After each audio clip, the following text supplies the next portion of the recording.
कोने भैया के घोड़ बाड़ी में के झिमिक आवनी है रिमिक झिमिक आवनी है।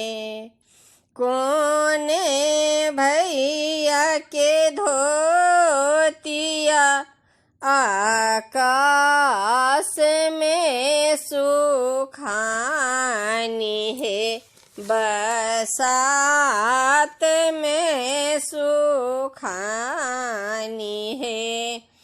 कोने बहिनों के डालबा चौमुख दियरा जरनी है मानिक दियरा जरनी है।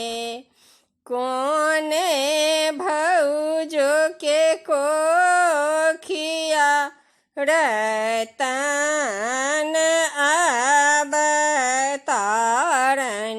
है रतन अवतारनी है।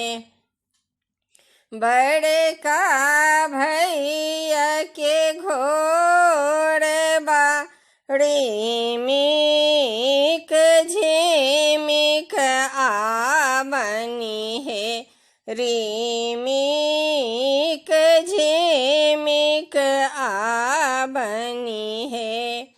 छोटका भैया के धोतिया आकाश में सुखानी है बरसात में सुखानी है।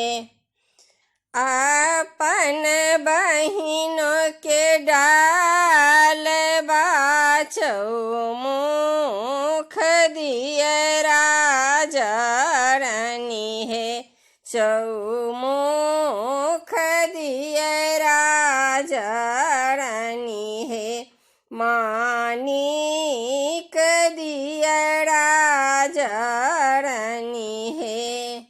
आई हब भौजो के कोखिया रतन